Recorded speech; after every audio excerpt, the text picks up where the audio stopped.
Hello intelligence. Welcome to Akshay Chopra maths. बच्चे आज की हम वीडियो में टेंथ क्लास सीबीएसई की तरफ से 2024-25 के लिए प्रोवाइडेड बेसिक मैथ्स का सैम्पल पेपर डिस्कस कर रहे हैं। उसको आज कंटिन्यू करेंगे। उसके section A B and C we have discussed earlier. आज की वीडियो में हम डिस्कस करने वाले हैं सेक्शन डी। लेकिन उससे पहले बच्चे हमने इस चैनल पे complete NCERT plus complete exemplar कर रखी है। उन सब का लिंक आपको डिस्क्रिप्शन में मिल जाएगा, तो लिंक पे ऐड होना, डिस्क्रिप्शन में ज़रूर जाना ताकि आप वहाँ पे अपने सोल्यूशन सारे देख सको। प्लस व्हाट्सएप ग्रुप पे ज़रूर ऐड होना ताकि वहाँ पर आप अपने डाउट्स वगैरह सब क्लियर कर सको। तो स्टूडेंट्स चलिए स्टार्ट करते हैं सेक्शन डी के साथ। The very first question for section D is question from quadratic equation 32A।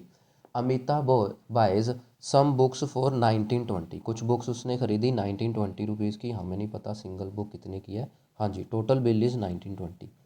If she had bought 4 more books for same amount. अगर उसी टाइप की वो 4 और किताबें खरीदेगी तो each book would cost her 24 rupees less. तो हर एक बुक पे 24 रुपीज़ लेस मिलेगा।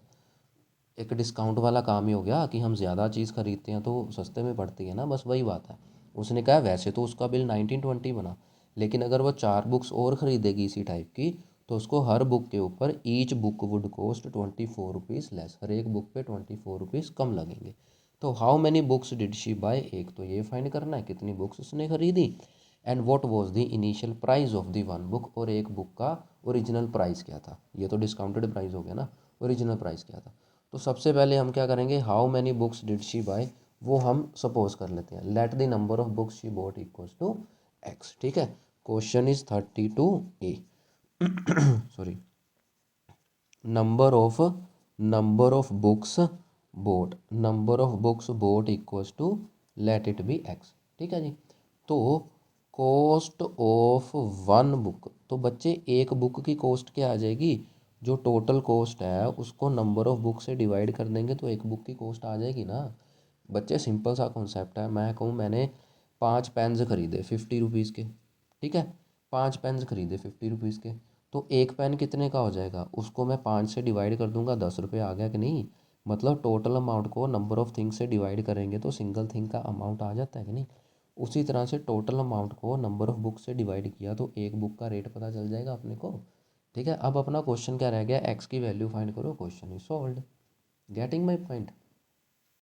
अब देखना ध्यान से क्या होने वाला है बच्चे। ये था हमारे पास 1920/x ओरिजिनल बुक के अकॉर्डिंग प्राइस। फिर उसने कहा कि अगर वो 4 बुक्स और ख़रीदेगी, यानी कि x+4, 4 किताबें और ख़रीद ली। पहले तो x खरीदी थी, 4 किताबें और ख़रीद ली, तब उसको 24 रुपीज़ कम देने पड़ेंगे। यानी कि ये वाला जो प्राइस है वो कम वाला प्राइस है ना। उसने ये बोला था ना, अगर 4 किताबें और ख़रीदी तो उसको 24 रुपीज़ कम देने पड़ेंगे, यानी कि ये अमाउंट कम है ना। तो कम वाले में हम कुछ ऐड करेंगे तो ज़्यादा वाले के इक्वल पहुंचेंगे इसके। Getting my point. ये कॉन्सेप्ट मैंने क्वाड्रेटिक इक्वेशन में बड़े अच्छे से बताया हुआ है। जो भी चीज़ कम है उसमें कुछ ऐड करो तो वो ज़्यादा वाले के इक्वल बन जाएगी। अब बस यहीं से हमारी क्वाड्रेटिक इक्वेशन बनने वाली है और क्वेश्चन सॉल्व होने वाला है। तो 1920x, आप क्या करो बच्चे, एक्स एक्स वाले ना इकट्ठे कर लो। ये इसको मैं उधर ले गया तो ये नेगेटिव बन गया, इक्वल्स टू 24। अब आपका क्वेश्चन हो जाएगा सोल्व। 1920 को मैं कॉमन ले लेता हूँ, 1/x minus 1/x+4 equals to 24। Getting my point. अब इनका एलसीएम कर लो बच्चे। x+4 ऊपर आ जाएगा, माइनस ये x इधर आ जाएगा, और नीचे एलसीएम आ गया x × x+4। ठीक है, ये बन जाएगा 24/1920। को मैं नीचे ले गया। अब बस सॉल्व ही करना, वो आपकी इच्छा, जैसे मर्जी सॉल्व करो। तो x और x तो कट जाएगा बच्चे, ये बच गया 4। आप ऐसे करो, 1920 को ऊपर ही रखो, कोई बात नहीं। 1920 को मैंने ऊपर ही रखा, नीचे क्या बन गया, x², ये इसके साथ मल्टीप्लाई और ये x इसके साथ मल्टीप्लाई, 4x इक्वल्स टू 24। अब ये क्वेश्चन कैसे इजी बनने वाला है ये देखो। 4 मल्टीप्लाई 1920, मल्टीप्लाई की ज़रूरत नहीं है, ये 24 नीचे आ जाएगा। ठीक है, इसको ऐसे लिख सकते हैं ना, क्रॉस मल्टीप्लाई करेंगे, 1 इसके साथ मल्टीप्लाई, 24 नीचे आ गया तो x² + 4x बन गया। तो 4 1 ज़ार 4 और 4 6 ज़ार 24। फिर इसको आप 6 के टेबल पे कट कर सकते हो। इसको आप 6 के टेबल पे कट करोगे तो इट विल बी 6 3 ज़ार 18, 12 बन गया, 6 2 ज़ार 12, 320। तो यानी कि ले दे के आपकी इक्वेशन क्या बन गई, x² + 4x = 320। ये बन गई ना इक्वेशन। तो अब ये 320 दूसरी तरफ जाएगा तो माइनस हो जाएगा, तो equation will be x² + 4x - 320 = 0। अब करो इसको solve and you will get your answer. ठीक है, आप चाहो क्वाड्रेटिक फॉर्मूला से कर सकते हो, आप चाहो तो फैक्टराइजेशन मेथड से कर सकते हो। चलिए हम फैक्टराइजेशन से कर लेते हैं। बच्चे फैक्टराइजेशन के लिए क्या होता है, इसके फैक्टर बनाने पड़ते हैं। फैक्टराइजेशन के लिए 320 के फैक्टर करो, क्या बन जाएंगे, 216, फिर 280, 240, 220, ये तो इजी काम है बिल्कुल, 210, 25 एंड फिर 5 और 1। अब हमें ऐसे दो नंबर्स चाहिए जिनको मल्टीप्लाई करके तो ये बने, वो तो हमने कर ही लिया, लेकिन प्लस या माइनस करने पे +4 बनना चाहिए। अब बनाओ पेयरिंग, कैसे करोगे आप लोग। तो 5 2 ज़ा 10, 10 2 ज़ा 20, 2 2 ज़ा 4, 2 ज़ा, हाँ ठीक है बच्चे, ये देखो आप ये 4 कर लो, ये इनको मल्टीप्लाई करके क्या बन गया 16, 2 2 ज़ा 4, 2 ज़ा 8, 2 ज़ा 16। अब 2 2 ज़ा 4 एंड 4 5 ज़ा 20, 16 और 20 को माइनस करोगे तो 4 बन गया कि नहीं। हमें 4 क्या चाहिए, पॉजिटिव ना, तो यानी कि बड़े वाला नंबर हम रखेंगे पॉजिटिव, छोटे वाला नंबर हम रखेंगे नेगेटिव। Getting my point. चलिए ये बन गई बात। अब यहाँ से x कॉमन आएगा तो x - 16, यहाँ से 20 कॉमन आएगा तो अगेन x - 16। अब x - 16 दोनों तरफ से कॉमन, तो x + 20 रह जाएगा अंदर। आई होप ये आपको अच्छे से आता होगा। ठीक है, तो यानी कि x की दो वैल्यू आ गई 16 और -20, जिसमें से ये -20 तो हो जाएगी रिजेक्ट। क्यों, क्योंकि देखो हमारे पास था क्या, नंबर ऑफ़ बुक्स = x। तो भाई -20 बुक्स कैसे खरीदोगे आप, 16 बुक्स खरीदोगे ना, -20 बुक्स कैसे खरीदोगे, समझ गए। Therefore the number of books जो उसने खरीदी थी दैट आर 16। और फिर उसने बोला था हर एक बुक की कॉस्ट भी बताओ, तो एक बुक की कॉस्ट क्या थी अपने पास, 1920 को x से डिवाइड कर दो, यानी 1920 को 16 से डिवाइड कर दो। ठीक है जी, तो ये बन जाएगा आपका 16 1 ज़ार 16, 3 2 32, 16 2 ज़ार 32, 120, यानी कि एक बुक की कॉस्ट क्या आ गई आपकी 120 रुपये। ठीक है जी, ओरिजिनली जो एक बुक थी वो कितने की थी, 120 रुपये की थी। ये था अपना क्वेश्चन छोटा सा। चलिए आगे बढ़ते हैं नेक्स्ट क्वेश्चन पे। हाँ जी, नेक्स्ट क्वेश्चन इज 32 का B part optional. A train travels at a certain average speed for a distance of 132 kilometre. कहता 132 किलोमीटर डिस्टेंस ट्रैवल करने के लिए एक फिक्स स्पीड पे ट्रेन चल पड़ी, and then travels a distance of 140 kilometre at an average speed of 4 kilometre per hour more than the initial speed. लो जी, क्वेश्चन क्या था, क्वेश्चन वॉज कि शुरू के 132 किलोमीटर उसने कवर किए किसी स्पीड पे, हमें नहीं पता, लेट इट बी एक्स। बाद में कहता अगर स्पीड 4 की बढ़ गई, जैसे मान लो इनिशियली स्पीड 50 थी, बाद में 54 हो गई, तो वो 54 की स्पीड से इसने अगला 140 किलोमीटर कवर किया। ठीक है, ये क्वेश्चन है। तो हमें क्या बताना है जी, हमें बताना है कि फाइंड दी इनिशियल स्पीड। हमें बताना है कि if it take 4 hours to complete the whole journey, पूरा जर्नी कंप्लीट करने को उसको कितना टाइम लगा, 4 घंटे लग गए। What was the initial average speed, तो शुरू की स्पीड बताओ क्या थी, वो हमने एक्स मान ली। Determine the time taken by the train to cover the distances separately. ठीक है, तो ये 132 का डिस्टेंस कवर करने में कितना टाइम लगा वो अलग बताओ, और 140 किलोमीटर कवर करने में कितना टाइम लगा वो अलग बताओ। क्वेश्चन समझे अच्छे से, फिर से बता देता हूँ कि एक ट्रेन है, उसने शुरू के 132 किलोमीटर कवर किए किसी एक्स स्पीड के साथ, अगले 140 किलोमीटर्स कवर किए x + 4 की स्पीड के साथ। आफ्टर दैट टोटल डिस्टेंस जो कवर किया उसको में टाइम लगा 4 घंटे। तो हमें बताना है कि ट्रेन की इनिशियल स्पीड क्या थी, और 132 किलोमीटर कवर करने में कितने घंटे लगे, 140 कवर करने में कितने घंटे लगे, वो हमें अलग अलग बताना है। ठीक है, चलिए तो स्टार्ट करते हैं। मैं इसी पेज पे स्टार्ट कर देता हूँ क्योंकि इसी पेज पे ख़त्म हो जाएगा। ठीक है, चलिए 32 का बी पार्ट करते हैं। Let let initial speed of the train, let the initial speed of the train क्या थी बच्चे, x किलोमीटर पर आवर हम सपोज कर लेते हैं। ठीक है, अब देखो बच्चे स्पीड का फॉर्मूला क्या आता है, स्पीड का फॉर्मूला क्या होता है, डिस्टेंस अपॉन टाइम ना। तो यहाँ से अपना टाइम क्या आ जाएगा, टाइम क्या आ जाएगा, डिस्टेंस अपॉन स्पीड बन जाएगा, इतना तो आपको पता है। ठीक है, अब देखो बच्चे पहले वाले अब देखो जब डिस्टेंस 132 किलोमीटर था तब उसकी स्पीड x थी, मान लो टाइम t1 लग गया, हमें नहीं पता। ठीक है, तो जब उसकी स्पीड कितनी, जब उसने डिस्टेंस कवर किया था 140 का, तब उसकी स्पीड क्या थी ओरिजिनल में 4 ऐड करके, यही तो था क्वेश्चन के अकॉर्डिंग।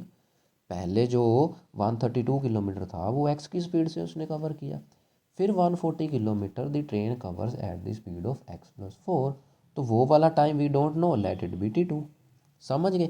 अब क्वेश्चन में क्या बोला गया, क्वेश्चन में ये बोला गया कि टोटल उसको 4 घंटे लग गए, यानी कि ये T1 टाइम और ये T2 टाइम दोनों मिला के उसको कितना टाइम लगा, 4 घंटे लगे पूरा डिस्टेंस कवर करने में। कितना टाइम लगा, 4 घंटे लग गए पूरा डिस्टेंस कवर करने में।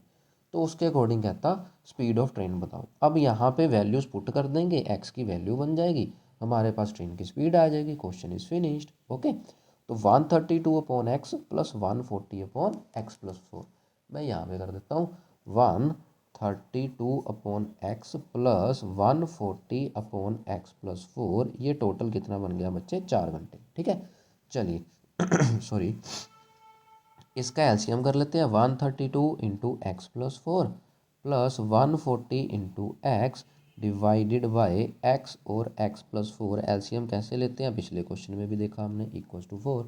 ये बन जाएगा 132x प्लस 132 को 4 से मल्टीप्लाई किया, 4 2 ज़ार 8, ये बन गया 52 plus 140x upon x² plus 4x, ठीक है, =4। इतना क्लियर है।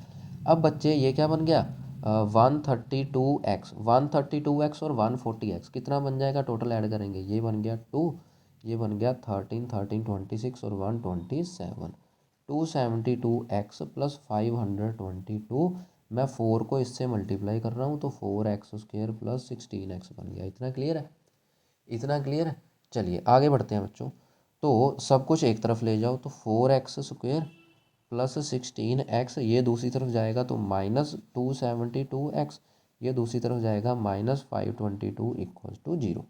ठीक है, ये इक्वेशन बन गई। आगे इसको सोल्व कर लेते हैं बच्चे। It will be 4x² minus 272 में से 16 माइनस करेंगे तो 12 - 6 कितना आ जाएगा, 6, 26 - 1 आ जाएगा 25x - 522 = 0, बन गई क्वाड्रेटिक। अब यहाँ से 4 4 तो कॉमन आ नहीं रहा, वेट अ मिनट। अच्छा हाँ, ये देखो 132 को 4 से मल्टीप्लाई करेंगे तो 4 2, यहाँ पे 8 आएगा, मैं भी सोचूं कुछ तो गड़बड़ है दया, कुछ तो गड़बड़ है। 528 बच्चे, 528 और 528। अब देखो इसमें से 4 कॉमन आ रहा है बच्चे, 4 कॉमन आ जाएगा, x² माइनस, ये बन जाएगा 4 6 ज़ार 24, 4 4 ज़ार 16 x माइनस, यहाँ से 4 कॉमन आएगा, 4 3 ज़ार 12, 4 2 ज़ार 8, ये बन गया बच्चों। ठीक है, 4 कॉमन निकाल के दूसरी तरफ सीधा ही 0 कर दिया। अब अगेन आपकी इच्छा है बच्चे, चाहो तो क्वाड्रेटिक फॉर्मूला लगाओ, चाहो तो आप वो फैक्टराइजेशन मेथड लगाओ। तो मैं अगेन फैक्टराइजेशन पे जाता हूँ, 132 के फैक्टर करता हूँ, यहाँ पे जगह है, यहाँ पे कर लेता हूँ। 2 6 ज़ार 12, 2 6 ज़ार 12, अगेन 2, फिर 33, अगेन 3, फिर 11, अगेन 11 और फिर 1। अब हमें प्लस और माइनस करके 64 बनाना है। देखो कैसे बनाओगे,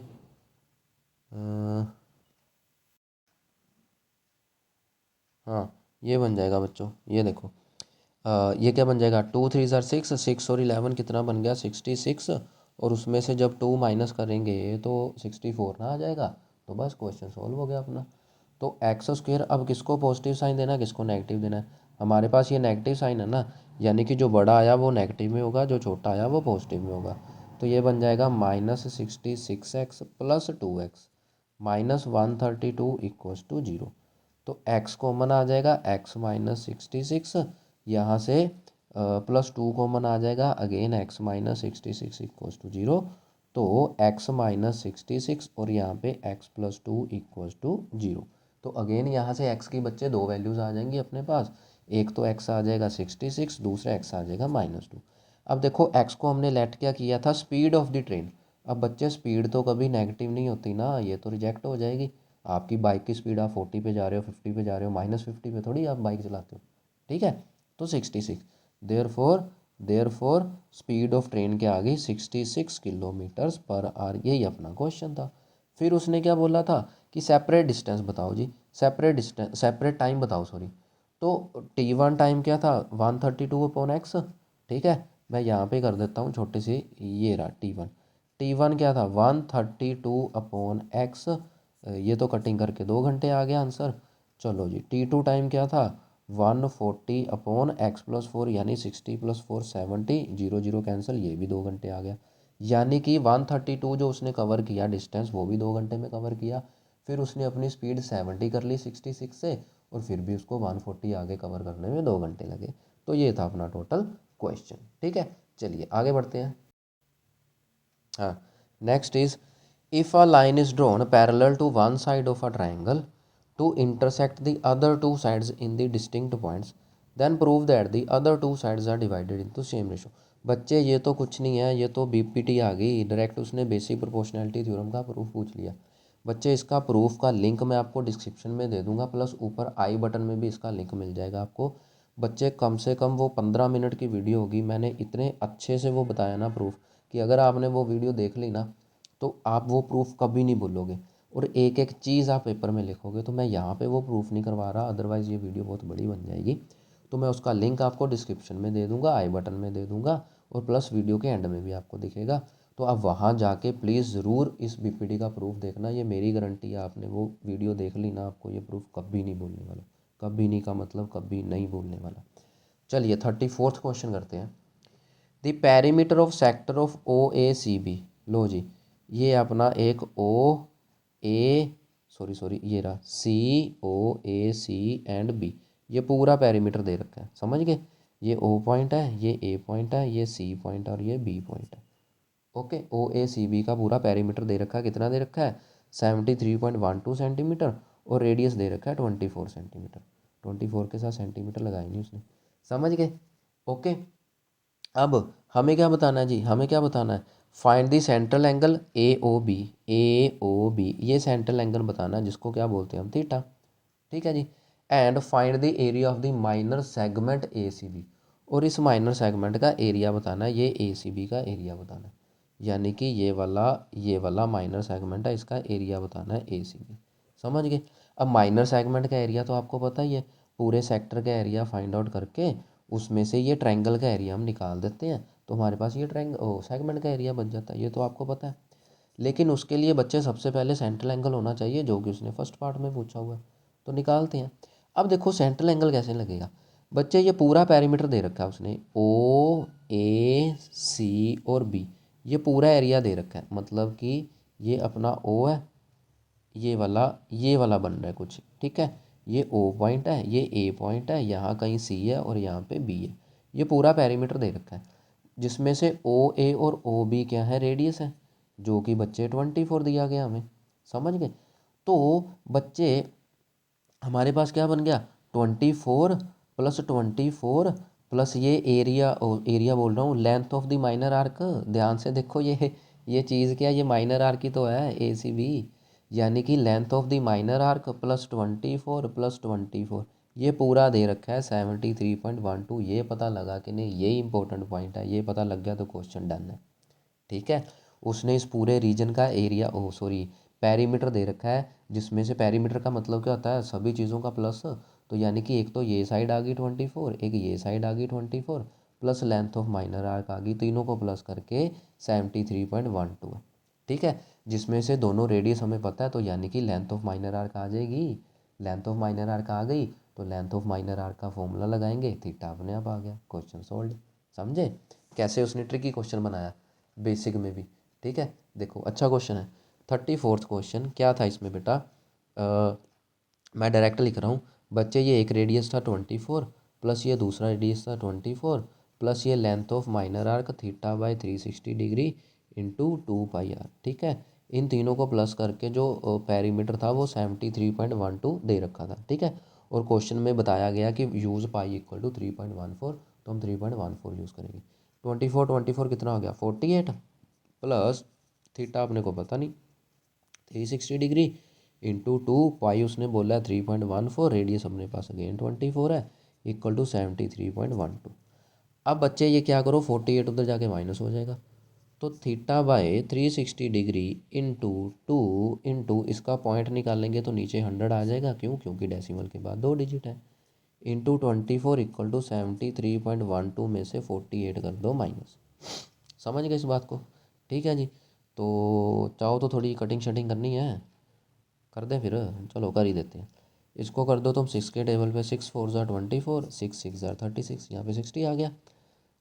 इसको 4 के टेबल पे भी कर दो, ये 15 आ जाएगा, 15 4 ज़ा 60। आगे आगे आगे आगे, बस आगे तो कुछ नहीं हो रहा, चलो छोड़ो फिर। ठीक है, तो ये क्या बन गया, theta by 15 multiply 2 multiply 314 upon 100। इनको करो जरा माइनस, क्या बनेगा, 0.12 तो एज इट इज़ आएगा। 13 में से 8 गए, 8 9 10 11 12 13, 5 आ गया। फिर यहाँ से 6 माइनस 4 कितना हो गया, 2, तो 25.12 हो गया। तो फिर आगे बढ़ते हैं, थीटा की वैल्यू क्या आ जाएगी, 25.12 का पॉइंट निकाला तो नीचे 100 आ जाएगा, मल्टीप्लाई, अब ये नीचे था दूसरी तरफ जाके ऊपर हो जाएगा, ये ऊपर था दूसरी तरफ जाके नीचे आ जाएगा, ये नीचे था ऊपर हो जाएगा, ये ऊपर था नीचे, सब कुछ ऊपर नीचे तहस नहस हो जाता है इक्वल टू के दूसरी तरफ जाके, याद रखना। ठीक है, तो ये 100 तो सीधा ही उड़ गया। ठीक है, अब तुम क्या करो, 2 के टेबल पे कटिंग कर दो, ये आ गया 2 1 ज़ा 2, 2 2 ज़ा 4, 2 5 ज़ा 10, 2 6 ज़ा 12, ये बन गया। अब 314 से सीधा कट करके देखें, 4 का टेबल देखते हैं, 4 1 ज़ार 4, 4 2 ज़ार 8, 4 3 ज़ार 12, 4 4 ज़ार 16, और पीछे 6 ही चाहिए अपने को। करें जरा, 3 1 4 को 4 से मल्टीप्लाई करें जरा, 4 4 ज़ार 16, 1 कैरी, 4 1 ज़ार 4 और 1 5 आ गया, फिर 4 3 ज़ार 12, ले ये तो बन गया पूरा, सीधा ही 4 के टेबल पे कट हो गया। यानी कि थीटा की वैल्यू क्या आ गई, 15 मल्टीप्लाई 4 बोले तो 60 डिग्री, क्वेश्चन नंबर 1 सॉल्व। ठीक है, थीटा क्या आ गया बच्चे, 60 डिग्री, क्वेश्चन नंबर 1 सॉल्व। ठीक है, मैंने कैसे ध्यान दिया 4 पे आएगा, क्योंकि बच्चे लास्ट में मुझे 6 चाहिए था। ठीक है, और मुझे दिख रहा है 4 4 ज़ार 16 होता, तो मैंने 4 के साथ मल्टीप्लाई करके देख लिया। ये थोड़ी सी शॉर्टकट ट्रिक्स होती हैं, मैं शॉर्ट्स में डालता रहता हूँ, शॉर्ट्स ज़रूर फॉलो किया करो। चलिए आगे बढ़ते हैं क्वेश्चन नंबर 2 पे। क्वेश्चन नंबर इसका सेकंड पार्ट क्या बोलता था, अच्छा सेगमेंट, बच्चे सेगमेंट के लिए क्या था, ये देखो मैं डायग्राम दिखा देता हूँ, ये था segment, area of the minor segment, minor segment का एरिया बताना है, एरिया बताना है, तो उसके लिए पहले ये सेक्टर का एरिया, उसमें से इस ट्रायंगल के एरिया को माइनस करना पड़ेगा। ठीक है जी, तो एरिया ऑफ सेगमेंट मैं शॉर्ट में लिख रहा हूँ, शॉर्ट में लिख रहा हूँ, area of segment equal to area of sector, area of sector minus area of triangle. ठीक है, सेक्टर का एरिया क्या था बच्चा, theta by 360 degree into pi R square, minus, अब क्योंकि ये क्या बन गई 60 डिग्री, तो 3/4 इंटू रेडियस का स्क्वायर, ये होती है इक्विलेटरल ट्रायंगल, आपको बताया गया इंट्रोडक्शन में, इंट्रोडक्शन की वीडियो ज़रूर देखना, लिंक मिल जाएगा डिस्क्रिप्शन में, वहाँ पे आपको मैंने ये बताया गया कि जब थीटा 60 डिग्री हो तो एरिया ट्रायंगल का कैसे निकालना है, जब थीटा 120 हो तब एरिया कैसे निकालना है, और जब थीटा 90 हो तब एरिया कैसे निकालना है। ठीक है जी, चलिए अब चाहे तो आप इसमें कॉमन कॉमन कर सकते हो, नहीं तो आपकी इच्छा है। तो 60/360 डिग्री,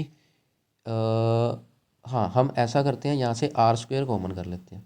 ठीक है जी, तो अंदर बचेगा 60/360 डिग्री माइनस सॉरी इधर पाई भी तो आएगा, √3/4, और ये आर स्क्वेयर बाहर निकाल दो।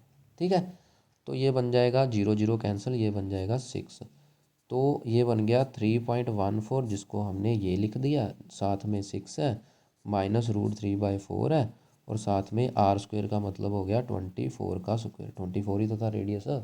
अब ये कर करा के आपको पॉइंट्स में निकालना पड़ेगा, क्यों, क्योंकि यहाँ पे दिया हुआ है यूज़ √3 इज इक्वल टू 1.732, नहीं ये तो अगला क्वेश्चन है, ये वाला यूज़ √3 इज इक्वल टू 1.73, ये वाला। ठीक है, यहाँ पे दे रखा है, तो हमें इसकी वैल्यू लगानी पड़ेगी, क्वेश्चन की क्या कहते हैं उसको, लेंथ बढ़ानी पड़ेगी। ठीक है, तो 2 पे कट कर दो 3, ये बन जाएगा 157। ठीक है जी, तो आगे क्या बन जाएगा, आगे 24 है, आप चाहो तो 24 को अंदर मल्टीप्लाई कर सकते हो। ठीक है जी, इंटू, सॉरी सॉरी सॉरी 300 बनेगा ये, है ना, माइनस 1.73, इसका भी पॉइंट निकाल दो, ये बन जाएगा 400। ठीक है जी, और साथ में 24 का स्क्वायर, कैलकुलेशन समझ आ रही है। ठीक है जी, अब इनका एलसीएम करना पड़ेगा, ये देखो ध्यान से, ये देखो हमारा जो क्वेश्चन बन गया था, मैं यहाँ पे शॉर्टकट बता देता हूँ कैलकुलेशन का, वो बन गया था 157/3 इंटू 100 माइनस 173/4 इंटू 100, और उसके बाहर ये 24 का स्क्वायर मल्टीप्लाई था। हम क्या कर रहे हैं बच्चे, 100 कॉमन ले रहे हैं, तो ये बन जाएगा 157/3 और 173/4, जिसमें से ये 24 और 24 को 2 बार लिख लिया और ये 100 को बाहर कर दिया। समझ गए। अब 4 3 ज़ा 12 इज़ दी एलसीएम, इसको 4 से मल्टीप्लाई करेंगे, एलसीएम आता है ना, शॉर्टकट ट्रिक मैंने बताई हुई है वो भी, ठीक है जी। तो इसको 4 से मल्टीप्लाई करेंगे तो ये बन जाएगा 4 7 ज़ार 28, 15 4 ज़ार 60 और 8 68, माइनस 3 3 ज़ार 9, 17 3 ज़ार 51, ठीक है जी। मल्टीप्लाई 24 इंटू 24/100, तो इसको तो कट कर दो 2 के टेबल पे। अब इन दोनों को माइनस करो, 18 माइनस 9 बन गया 9, और यहाँ पे क्या बन गया 7 माइनस 1 बन गया 6, और 6 माइनस 1 बन गया 6 माइनस 5 बन गया 1, इंटू 24, फिर 2 और नीचे पूरा 100, ठीक है। अब इसको कटिंग करने का लालच मत करना क्योंकि 5 कट नहीं होगा, ठीक है। तो हम क्या करेंगे, इन तीनों को मल्टीप्लाई करेंगे और 2 डिजिट छोड़ के पॉइंट लगा देंगे, वही अपना आंसर बन जाएगा, ठीक है। 24 2 ज़ार 48 होता है, तो 169 और 48 को करो ज़रा मल्टीप्लाई, 9 8 ज़ार 72, 7 कैरी, 6 8 ज़ार 48, 48 और 7 कितना हो गया 53, 53 नहीं 55 हो गया, 55 5 कैरी 8 5 13, ठीक है। कैलकुलेशन आपके सामने कर रहा हूँ ताकि पेपर में घबराओ ना। 4 9 ज़ार 36, 3 कैरी, 16 4 ज़ार 64 और 3 67, तो 2 5 और 6 11, 1 कैरी 7 3 11, 6 7 8, तो ये बन गया 8112 डिवाइड बाय 100, तो आंसर आ गया 81.12 सेंटीमीटर, सेंटीमीटर था, यस सेंटीमीटर स्क्वायर, ठीक है। अब कहीं कैलकुलेशन मिस्टेक होगी तो वो देख लेना, अगर कहीं कैलकुलेशन मिस्टेक होगी तो देख लेना, ठीक है जी। अदरवाइज मेथड आपका यही है, ठीक है। लेकिन हाँ, अगर कैलकुलेशन मिस्टेक हुई तो प्लीज़ कमेंट सेक्शन में बताना जरूर। Now next question is application of trigonometry से आगे दोनों क्वेश्चन बड़े अच्छे क्वेश्चन हैं, दोनों करते हैं, जल्दी हो जाएंगे बच्चे। Question is from the top of 9 metre high building, एक बिल्डिंग है 9 मीटर की हाइट है उसकी, the angles of elevation of the top of a cable tower is 60 degree. तो मैं क्या करूँ, यहाँ पे आ जाएगा, यहाँ पे करके देखते हैं बच्चे। एक क्या है, एक ये आपके पास, चलो ऐसे करते हैं, इसको नेक्स्ट पेज पे ही करते हैं क्योंकि यहाँ पे ओनली डायग्राम आएगी और फिर डायग्राम देखने के लिए पेज बार बार पलटना पड़ेगा। तो हम इसको यहीं पे कर देते हैं 35 का ए पार्ट, ठीक है। कहता है एक आपके पास बिल्डिंग है, कितनी दे रखी है, फ्रॉम 9 मीटर हाई बिल्डिंग, लो जी 9 मीटर हाइट है इसकी। किया क्या गया, the angle of elevation of top of cable tower, कहता है ये केबल का एक टावर है ये रहा, तो इसके टॉप के ऊपर जो एंगल ऑफ एलिवेशन आ रहा है, लो जी ये वाला, कितना बन रहा है ये, कितना बन रहा है ये, कितना बन रहा है ये 60 डिग्री, कितना बन रहा है ये 60 डिग्री। आगे and angle of depression of its foot, तो कहता वो उसके फुट का जो एंगल ऑफ डिप्रेशन है ये रहा, इसके फुट का, ये टावर के फुट का जो एंगल ऑफ डिप्रेशन है वो यहाँ से बनेगा, टावर के फुट का जो एंगल ऑफ डिप्रेशन है वो कितना बन रहा है, वो कितना बन रहा है 45 डिग्री। और आपको बोला हुआ है डिप्रेशन का एंगल देख के खुद डिप्रेशन में नहीं आना, क्यों, क्योंकि angle of depression angle of elevation ही होता है, यानी कि 40, बच्चे ये लाइन पे मत जाना, ये इस तरह से लाइन, तो ये होता है 45 डिग्री, समझ गए। तो इसको नाम दे दो कुछ भी, ए बी सी डी ई, समझ गए। हमें क्या बताना है इसमें, find the height of the tower, ये टावर इतना बड़ा है इसकी हाइट पूरी निकालनी है ये वाली, और distance between the building and tower, और बिल्डिंग और टावर के बीच में जो डिस्टेंस है इसको भी निकालना है, ठीक है।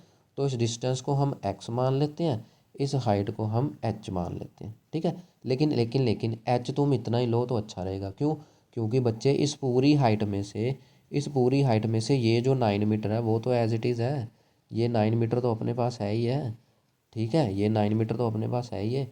हम क्या करेंगे, बस इतना से एच फाइंड आउट करेंगे, तो एच और 9 को प्लस करेंगे, टोटल हाइट आ जाएगी, अपना काम इजी हो जाएगा, ठीक है। तो पहले हम क्या करें, पहले हम क्या करें, पहले हम क्या करें, चलो ये छोटी ट्रायंगल ले लेते हैं, A B D, in triangle A B and D, A B D triangle में क्या करेंगे बच्चों, ए बी परपेंडिकुलर क्या होता है, ए डी अपॉन बेस क्या होता है, A B, this is equals to tangent. मैंने आपको जब एनसीईआरटी के सॉल्यूशन करवाए थे तब भी बताया था मैक्सिमम क्वेश्चन टेंजेंट से हो जाते हैं। तो ए डी अपना 9 गिवन था, ए बी अपने पास एक्स है, टेंजेंट 45 1 होता है, यानी एक्स की वैल्यू 9 मीटर आ गई, लो ये तो आसान ही निकल गया। तो distance between building, distance between building and tower, इन दोनों का डिस्टेंस क्या आ गया बच्चों 9 मीटर। इतना क्वेश्चन कंप्लीट हो गया। ठीक है, नेक्स्ट उसने क्या पूछा था, हाइट ऑफ द टावर। उसके लिए अच्छा, अब क्योंकि ये एक्स ये 9 आ गया तो ये भी तो पोर्शन 9 हो गया। अगर ये वाली साइड इसके बराबर है तो ये वाली साइड इसके बराबर भी तो होगी, क्यों, क्योंकि ये रेक्टेंगल है। अब क्या करो, इस वाली ट्रायंगल में आ जाओ, परपेंडिकुलर पर बेस लगा दो। परपेंडिकुलर तो एच है, बेस अपना 9 आ गया। लो जी, फिर से टेंजेंट ने बात बना दी अपनी, ठीक है, तो अगेन क्या होगा, in triangle E C D बच्चे, परपेंडिकुलर क्या है ई सी, अपॉन बेस क्या है सी डी या डी सी, कुछ मर्जी ले लो। अगेन टेंजेंट बन जाएगा 60 डिग्री। ई सी अपना एच है, सी डी हमने 9 निकाल लिया, टेंजेंट 60√3 होता है। तो ये तो फिर से इजी हो गया, एच आ गया 9√3 मीटर। लेकिन खुशी के मारे एच पे नहीं छोड़ देना, टोटल हाइट तो होगी एच में ये 9 प्लस करके। Therefore height height height of क्या बच्चों, height of tower equals to E C plus C B. यही तो है बच्चे, ई सी प्लस सी बी, इतना ही तो है। तो ई सी अपना कितना आया 9√3, सी बी अपना था 9, 9 को कर दिया कॉमन, तो √3 + 1 इतने मीटर आ गई हाइट ऑफ द टावर। लेकिन अगेन खुशी के मारे छोड़ नहीं आना, क्यों, क्योंकि क्वेश्चन में मेंशन है भाई साहब कि √3 को 1.732 यूज़ करो। पूरा आंसर बताओ पॉइंटों में क्या आएगा। ओहो, गड़बड़ कर दी। चलो कोई बात नहीं, थोड़ा सा करना पड़ेगा। 1.732 + 1 यही था, दोनों को ऐड किया तो 9 × 8.732 बन गया। ठीक है, दोनों को मल्टीप्लाई कर दो फिर। 2 9 ज़ार 9 2 ज़ार 18, 1 कैरी, 9 3 ज़ार 27।